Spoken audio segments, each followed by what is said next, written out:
Hey guys, welcome to week 3 of BUAD 201. This week is another online week. We're going to be looking into chapters 3 and 4 of this week, and we're also going to be looking into what it takes to write a memo. We're going to look at the memo format and how to organize and write a memo. So this week, make sure to read your chapter 3 and 4 chapters in your textbook. Watch this weekly class video and lecture, and make sure to complete your week 3 class activity, which you can click here to complete. Once you click on it, you can download the actual week 3 class activity document, and it will have the 4 class activity assignments for this week that go with your lecture. And also make sure to complete the chapter 3 and chapter 4 mind tap homework. Just a reminder, because a few students have emailed me, so I want to make sure you guys are clear on what to complete. You only need to complete weekly mind tap assignments that have this orange icon right here that says count toward grade. And so you can see this green arrow below highlights it. You could complete the chapter 1 video activity if you'd like, but it's nothing you have to turn in, so don't worry about it. You only have to complete the mind tap assignments that say counts toward grade. In addition, just make sure to read chapter 1 as well too. So this chapter 1 quiz is just practice, but the chapter 1 reading, this is your actual chapter. Go ahead and read your chapter.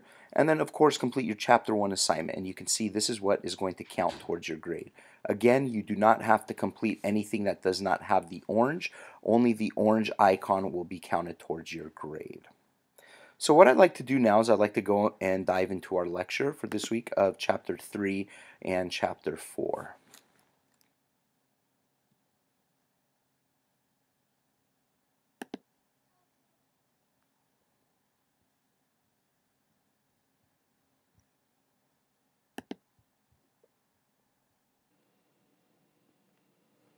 So again, this week we'll be discussing chapter 3 and chapter 4.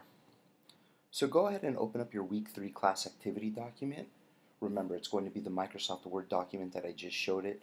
Please make sure you save it to computer as you go and answer the questions from the different activities from this video lecture during it. You can go ahead and pause the lecture, complete your activity, and then go ahead and resume it. And once you're complete with it, please upload it to the week 3 class activity link under this week. This is due by the end of the week. So let's talk a little bit about intercultural communication. So growing organizations are expanding into global markets. You have a lot of organizations from the United States looking to go overseas and vice versa as well. So what are some examples? I went ahead and I listed some for you down below. You have KFC, McDonald's, Best Buy, the Home Depot. There's so many companies that are going into overseas markets. So let's take a look at some successful companies and a few unsuccessful companies. So one of the first successful companies I'd like to talk about is McDonald's. And the thing is with McDonald's, when they decided to go overseas and open up restaurants in other countries, they adapted to what they felt was best for that country. So for example, if you go into McDonald's in the United States, some of you may or may not know that McDonald's serves a cheeseburger called the Quarter Pounder with cheese. It's a quarter pound of meat cheeseburger that you can purchase there. The only problem is in Europe, the metric system is used. Therefore, McDonald's knew that it wouldn't be smart to have a quarter pounder with cheese on their menu because people may look at it and say, well, how much is a quarter pound? I don't know. So what they decided to do was they decided to change the name of it to a McRoyal with cheese. That way the people in Europe didn't have to really worry about understanding how much a quarter pound was. So they were able to adapt to the region that they were going to. Same thing with KFC. The difference is with KFC, they had to learn from their mistakes. Well, KFC decided to open up in China as one of their global moves. And the only issue is when you go into other countries, especially one like China, people from certain countries, they're used to a type of food that they eat. And this type of food has different types of spices. For example, I have a lot of family in Greece, and a lot of the spices that they use are oregano, olive oil, salt, and pepper. So whenever those items are used in something that we're cooking, it reminds me of Greece when I am there and I'm eating the food. Well, in China, KFC opened up and they had their regular recipe, but the problem was the spices that were on their chicken was not the same as what was used to by the people in China. So KFC was hurting quite bad with their profits in China. So what they did was they changed the recipe to reflect more spices used in the Chinese culture. And this actually helped their company grow as Chinese people recognized this place as a place that serves delicious chicken with wonderful recipes. That way their spices are reflective of of where they come from. However, you do have some unsuccessful companies. So, for example, Best Buy in China. So, Best Buy tried to open up in China, and as you may or may not know, some of them are even closing in the United States. But in China, they were not too successful because the consensus in China is you know what you want to buy when you go into a store. Well, Best Buy, it's meant to go in there and you compare products. You go in there and you compare, 20 different brands of televisions or 20 kinds of television. Well, in China, a lot of people they don't like to compare products. Even where I'm from, again in Greece, we don't like to compare products. And when we go into certain stores, we know where they sell that certain product, so we go into that store. So Best Buy did not have a lot of success in China.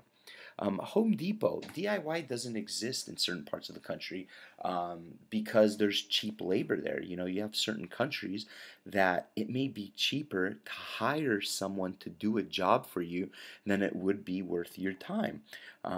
Just a few months ago, I decided to do a DIY project at my house where I updated my fireplace mantle, and I went ahead and I put a certain kind of stone on there. Well, it took me about 3 days. It took me Friday, Saturday, and Sunday to complete this. An entire 3 days working probably from 8 in the morning to 8 at night. Now, I didn't want to hire anybody because for someone to do this, even if it would have taken them 2 days, it probably would have cost me about $500-600 just in labor that I saved. However, when you go to other countries where labor is very, very cheap, it's super cheap, people like myself, they will say, you know what, I'll pay for that cheap labor for someone to do it because now I don't have to waste 3 days of my life. So, depending on what the company is and what they're offering, it may or may not be successful, just like these examples that we went over. So, culture. What is culture? Culture is a complex system of values, traits, morals, and customs shared by a society. The definition your book has is a powerful operating force that molds the way we think, behave, and communicate. Now, we all have a different kind of culture. We all grew up in a different environment. There's a complex system of values that we share with people around us. Now, verbal and nonverbal comprehending is difficult because across different culture, you're going to have a different type of verbal and nonverbal communication. Culture can also be learned, which is the good thing. Just because we're not exposed to a certain type of culture doesn't necessarily mean that we can't learn it.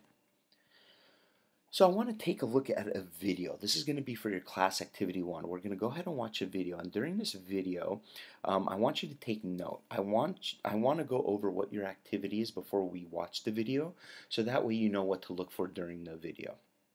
So I want you to watch the following video with the class as it shows a cultural communication example between American and Japanese cultures. Your activity, I want you to write one paragraph on how you perceive this cultural communication scene. What were some of the difficult things Bill Murray, who I have a photo of him down there at the bottom right, was trying to understand? If he spoke Japanese and understood the culture, how do you think he would have reacted to the director's response in this video? How would the commercial shoot have been? So just to kind of set it up, Bill Murray, who's pictured down here below, he has traveled to Japan to shoot a commercial for a whiskey product. And he is communicating with the producer. The only problem, or excuse me, the director. The only problem is the director of this commercial shoot doesn't speak English and Bill Murray doesn't speak Japanese. But the good thing is they have a translator in place who is from Japan, who understands English and speaks English, and she translates what the director says for Bill Murray and vice versa. So let's go ahead and watch this video. All right, so now that we've gone ahead and watched that video, go ahead and complete your first activity and write one paragraph on how you perceive this cultural communication scene. You know, what were some of the difficult things Bill Murray was trying to understand? If he spoke Japanese and understood the culture, how do you think he would have reacted to the director's response? How would the commercial shoot have gone? So go ahead and take 10 minutes to complete this activity. If you need more time, that's fine as well. Just go ahead and pause this lecture and then go ahead and continue once you're done.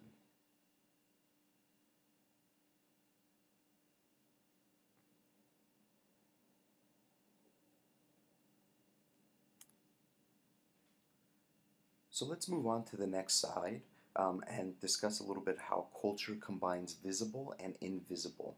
So the way we act is the most visible part of our culture. You know, this is the words, the body language, and gestures that we use that people can actually see. This is the visible part of our culture. Now, under the surface, there are some unspoken rules. So, determined by our beliefs, values, attitudes, and biases, feelings, and fears, and upbringing, this is going to be different. Under the surface, these are things that we grew up with in our culture that may be different among other people. And we'll look at a figure which discusses it, which is figure 3.3, which is in section 3-2A of the online textbook. And you'll see that the invisible outnumber the visible. So kind of think of an iceberg. You know, the tip of the iceberg is a visible culture. This is what we can see: the dress, the words, the gestures, the body language, the outward behavior. You know, and as with an iceberg, only a small portion of our culture is visible. Now, the invisible culture, this is under the surface of the water. These are things you can't see. These are beliefs and values, our feelings and fears, our attitudes and biases, our upbringing. This is our type of culture that we don't show, that people don't understand. So let's look at feelings and fears. Controlling reactions to strangers, disease, death, personal space, cleanliness, and pain. You know, so let's take a look at a few things. You know, in some cultures, death is looked at something scary, something we don't want to think about, something that we don't want to happen, that we don't even want to talk about it. Whereas in some cultures, you're going to look at it and it's something beautiful, something that they accept because it's a part of life, and you know, they embrace it as part of their culture. That, you know, when an elderly person has led a full life and they pass away, this is something that they can celebrate out of their life. So depending on what our culture is and how we look at things, these feelings and fears are different. So for your class activity 2, so figure 3.3, which we just went over in section 3-2A of your book, shows how culture combines the visible and invisible. This is important in business writing because you may be communicating with people who come from a different culture than your own. So for this activity, write less than one paragraph discussing one of the invisible cultures listed in figure 3.3.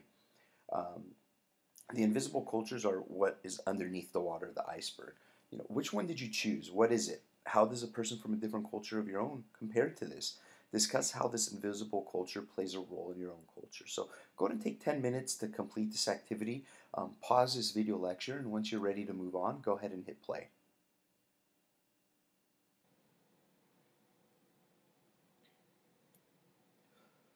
So let's take a look at successful nonverbal intercultural communication. So nonverbal skills in another culture, they can be difficult to learn. This is something such as eye contact, facial expressions, postures, and gestures.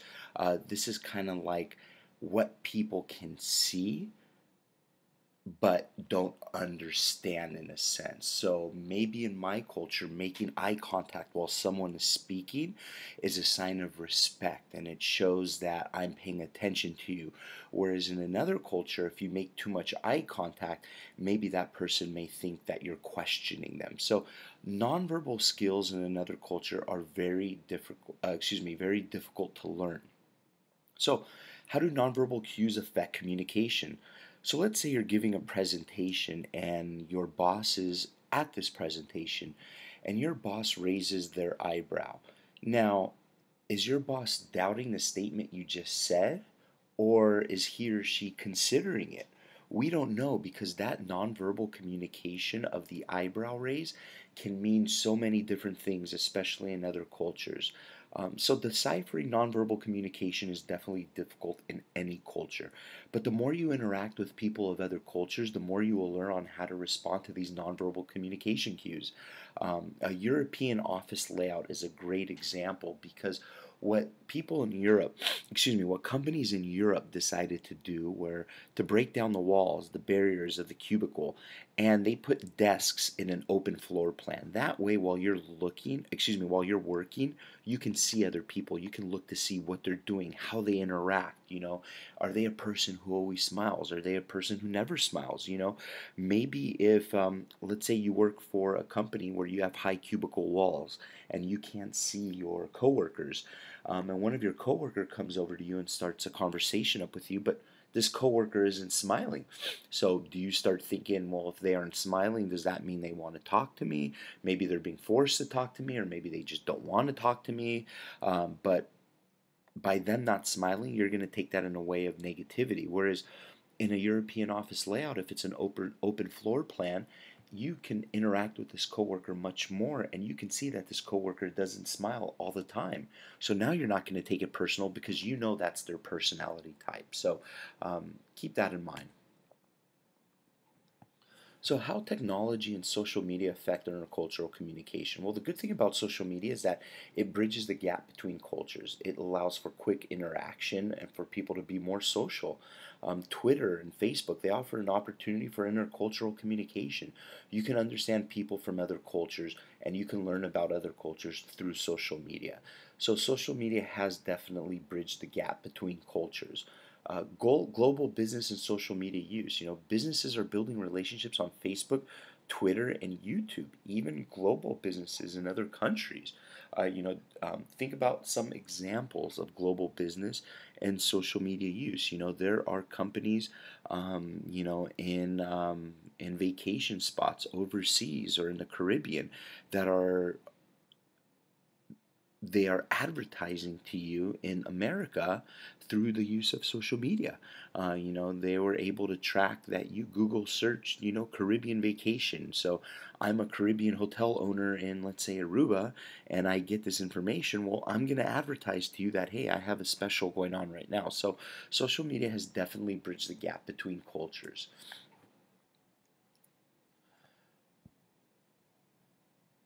So let's take a look at understanding the communication process. So the communication process, there's 5 steps. The first step is the sender has an idea. This is where the sender is thinking about something, and they start clarifying the idea. They decide on the purpose of the idea, and they start analyzing a little bit more. Then the sender encodes the message. The sender should consider receiver's background, their communication skills, their experience, culture, and context. This is almost like you're looking at your audience. Am I sending an email to my boss, to a coworker, to a friend, to a family member? This is where I start to decide this kind of information. And then in the third step, the sender selects the channel and transmits the message. Consider the importance of the message. Feedback required in understanding. If I'm sending an email to my boss and I need my boss to take a look at something and approve it, well, if I need my boss to give me feedback or whether to approve the job, I'm going to say that in the email. These are things that you're going to need to look at when you're sending a message. And then step 4, the receiver decodes the message. This is when the person who's receiving the message, they read it and they try to understand it. And this is where you want to ignore any kind of distraction. Expect to learn from the message you're trying to receive. And then 5, feedback returns to sender.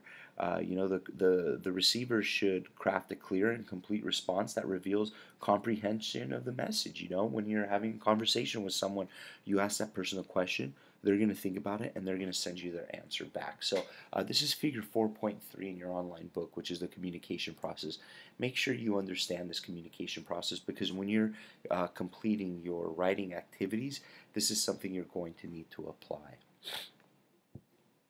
But there are barriers that can create misunderstanding. There's 4 different types: bypassing, Deferring frames of reference, lack of language skill, and distraction. So bypassing, what is that? You miss each other with a word's meaning. So let's say you're having a conversation with your boss and your boss asks you for your help. And your boss says, "Hey, can you help me out with a mailer? Come in tomorrow and help me out." And you assume you're going to help a little bit, maybe give your boss an idea. But when you show up to work the next day, your boss says to you, "Okay, thanks for coming to help me. Go and complete the entire mailer." So the whole bypassing, you miss the meaning of your boss asking you for help. In your boss's eyes, the boss was looking at you and saying they want you to do it, but in your eyes, you were thinking you're going to do a small part. Deferring frames of reference. We all have our own individual frames of reference. For example, negotiations between an American and international company. So let's say negotiations were going back and forth for quite some time. The Americans may be upset because the negotiations took too long, or an international company may be happy that the negotiations took a long time because you were able to build a relationship with the Americans. So you have two different perspectives on the negotiation process. One side was upset that it took too long. One side was happy that it went long because you were able to build a relationship. Lack of language skill. Different languages between people can increase confusion between them. Distractions. Shaping intelligent messages can be a distraction if one is emotional.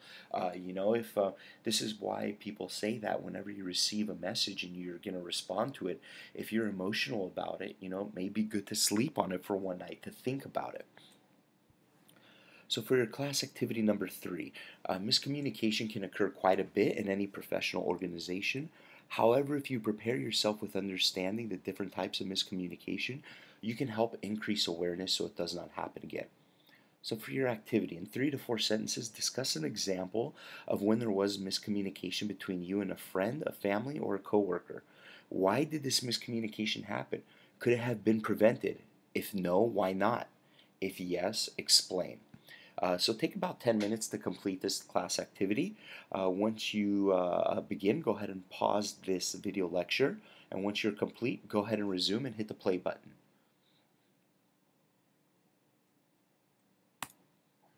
So I want to talk a little bit about using the 3x3 writing process as a guide. So there's 3 steps in the writing process. There's pre-writing, there's drafting, and there's revising. And we're going to talk a little bit about these more in detail as we go. But let's kind of take an overview of them, take a look at them. So step 1, pre-writing.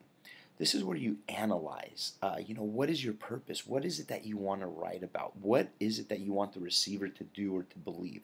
This is when you start thinking of your ideas, Anticipate the profile audience. What does the receiver already know that you don't have to repeat? Will the receiver's response be neutral, positive, or negative? You need to anticipate what it is that the receiver is going to get out of this message. And of course, adapt. What techniques can you use to adapt your message to its audience? Step 2 is drafting. This is when you research. This is where you gather data to provide facts. Search company files. What do you need to know to write this message? How does the audience how much does the audience already know? Then you organize. Organize direct messages with the big idea first, followed by an explanation in the body and an action request in the closing. For persuasive or negative messages, use an indirect problem-solving strategy.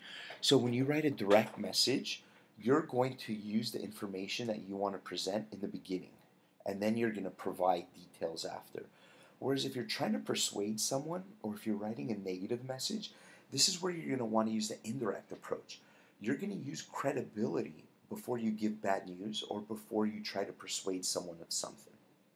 And then, of course, you're going to draft the message. Usually prepare a first draft and then focus on how you can be more short, concise, and clear. And then step 3, revising. This is where you edit your message. Edit it to make sure it's clear. You don't have any mistakes. Proofread, read through it a couple times, look for errors, and then evaluate, will this message achieve your purpose? Does the tone sound pleasant and rather friendly, So class activity number 4. The 3x3 writing process can help you organize your ideas and formatting of a writing document. And for your activity, in 3 to 4 sentences, pick one of the 3 different steps of the 3x3 writing process and describe why you think this process is important. Try to include some examples to back up your reasoning and provide a link between your examples and reasoning. So take about 10 minutes to complete this activity. So once you are done with your fourth activity, go ahead and upload it right here to your week 3 class activity, and you'll be good to go. Now what I'd like to do is take a look at our memo format lecture. So we'll go ahead and open up this lecture here and discuss a few items on what I'm going to be looking for certain memo formatting. So I want to talk a little bit about the memo format. The memo format is one of the 3 different types of formats that you're going to learn to write about. You're going to have a memo, a letter, and an email format you're going to learn in this class. So let's take a look at the memo format. So memos are documents that use standard form. It has a to section, a from section, a date section, and a subject section. It can be sent on paper or even as an attachment in an email. And it can be used for routine correspondence. So when I worked at a .com, I was the marketing manager, and I would come in pretty early. And sometimes when I'd come in early, I'd have a piece of paper laying down on my desk. And this was a memo from the HR department. And the HR department would go around and, put a memo on people's desks to let them know about something. For example, one time the HR department needed to let us know that they were resurfacing the parking structure and the parking lot. They were retarring it. So they provided us a memo about this information, and in this memo it showed us other places that we could park. So a memo can be on a paper format, or it can even be sent as an email. Sometimes I used to receive emails from my boss to the whole marketing department that would say, "See memo attached." And when you'd open up the Word document attached to the email, it was a memo explaining, maybe something that we were moving forward with as a marketing department. So you can use them on paper or even as an attachment in an email. So the memo format's figure 11.4 in your book. It's in section 11-1B. It shows a typical memo format. Now, it does not have to have this exact same format with certain headers of recommendations, findings, and analysis, but it needs to give informational support. So let's look at the next slide, and then I'll come back to this slide. So here's what the memo format looks like. You have the date at the top, then you have to, from, subject, then you have a small opening paragraph that discusses what this memo is going to be about. And then underneath here, they provided some recommendations and then finding and analysis here. So this is what the memo format looks like. You don't have a signature at the bottom here because here it shows who it's from. So let's look at that example that I told you about with my HR department when I used to work for the .com, sending out a memo about how they're resurfacing the parking lot. So at the top, they would have the date. To, it would say all employees. From, it would say human resources department. Subject, it would say resurfacing of parking lot. And in this first paragraph, it would say something along the lines like, we would like to inform you we will be resurfacing the parking lot, and we will be painting brand new lines, and this process will take place over the next 3 weeks. Below you will find information that you will need to know. And then maybe this title here would say process of resurfacing. And you may explain here about what the process would be like of resurfacing the parking lot. The parking lot will take about 3 weeks to complete. The first stage would be tearing up the old tar. The second stage would be adding in the new tar. The third stage would be repainting the lines. And when we do repaint the lines of the parking lot, we're going to add in 3 more handicap spaces, and we're also going to be adding in 4 parking spots for 30-minute parking. And then here it may say additional places to park, and it may include a list of additional places, maybe next door, maybe the company took out a temporary lease on a parking structure down the street that you can park at. So a memo is going to be more of an informational type of report. So you separate the information in a memo with the proper headers as shown. So example here shows the recommendations and then the finding and analysis. So here you have your recommendations and then you have your finding and analysis. And you could click here. There's an example here from al.english.purdue.edu. This is a very good website. And it gives you a sample memo format as well too here. And a memo is usually going to be about 1 page long. So play around here and you can review, parts of a memo.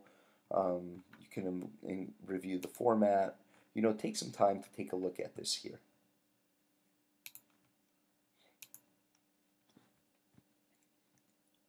So here's a memo format activity. This isn't anything you need to turn in or anything that's going to be due, but this is something that's going to give you an idea of how to write a memo. So open a new Word document and save it to your computer. This new document will be your first memo, so be sure to use the tools listed in the book in section 11-1B. So the situation, you work in a human resources department at the corporate office for Bloomingdale's department stores. The company has noticed employees are using their employee discount to buy items and resell them to others. This needs to come to a stop because an employee can be terminated for completing such actions. So activity, write an inner office memo, 1 page long, to the department managers of all Bloomingdale stores discussing the new policy which will take place. The new policy will include the following. An employee will receive 25% off 3 items in 1 calendar year. All other items will receive 15% off, but can only have a total of 30 items in 1 year. An employee caught reselling an item will be terminated immediately. Employees must have their manager ring out their purchase, so employees can't do it themselves. So here are some example headers to separate in this memo. Maybe you can use recommendations, new employee policies, results of caught. Be creative and have fun. So let's take a quick look.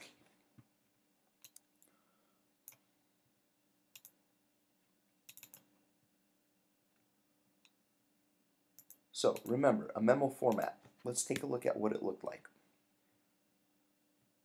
So here at the top you have the company name. So we can put, or I'm sorry, it was Nordstrom's. And you can even put here inner office memo. Or it was Bloomingdale's, forgive me.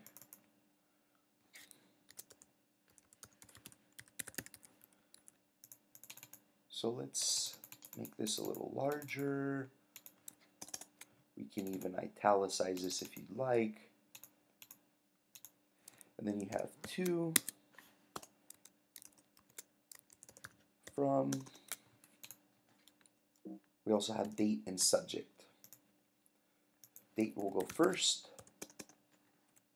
Oops. And then subject. So today's date is September 5th, 2017. And we're going to make sure it is all even. We're going to say to all employees, actually you're setting this to department managers because they need to reiterate this to their employees. So you work as a human resource, you work in the human resources department. So we're going to put here human resources. And then subject, we can maybe call this new employee purchasing policies. So in the first paragraph, what we may want to write about is what the situation is. So the company has noticed employees are using employee discount to buy items. So you can even put something along the lines like this here. Please do not copy and paste information from an actual case study, but you would write something along these lines right here. So you can say,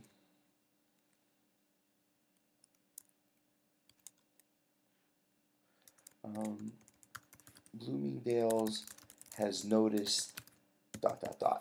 that employees are using their employee discount to buy items and resell them to others. This information, this needs to come to a stop. As a department manager, please reiterate this information to your new employees. So I'll just put text here so you can kind of see what the formatting will look like. So now let's go back and take a look what exactly we need to write. So we need to discuss a new policy that will take place. So, new policy.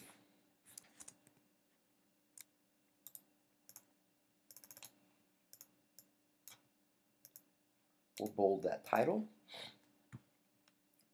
And you will put these different policies here. So maybe let's bullet point them.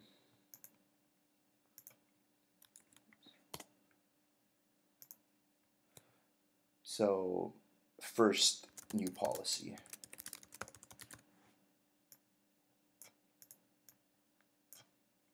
We don't want to bold the type that we're writing right now, only the headers. Second, new policy.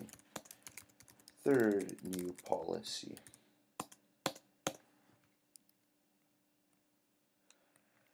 And then maybe at the end you can discuss how employees must have their manager ring out their purchase, and employees caught reselling an item what it will result with. So we can put here results to employees. Oops, employees.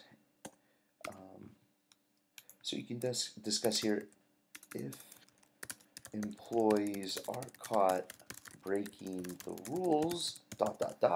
and you explain here what's going to happen when they are caught.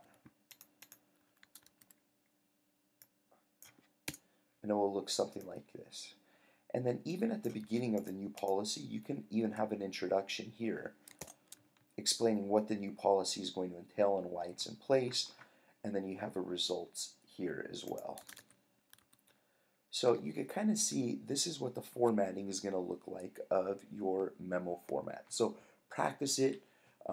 Try this memo format activity yourself if you would like to. This will give you good practice.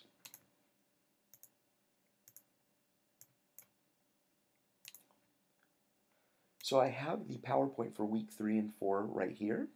And then I also have the memo format lecture as here as well too. So if you'd like to download the PowerPoints, you can as well. So again, remember, please complete your week 3 class activity. This is going to be due at the end of the week. And then in addition, your week 3 and 4 MindTap homework assignments will be due as well too. Let's take a look where that is going to be. Cengage login.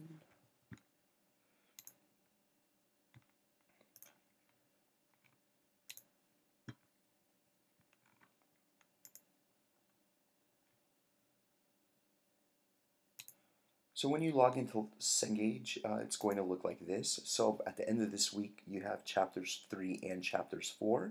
So let's go ahead and do chapter 3 first. You click on chapter 3 here. And then you have your chapter 3 assignment. You click on this and you complete your assignment here. And you're going to do that for chapters 3 and chapters 4 by the end of this week on Sunday. So if you have any questions, please email me. You could call me. You can even text me. All my contact information, again, as a reminder, is up here. I have my mobile phone number here if you'd like to call me to discuss, or you can text me, or you can even shoot me an email. I wish you guys all the best of luck this week. And again, reach out if you have any questions whatsoever.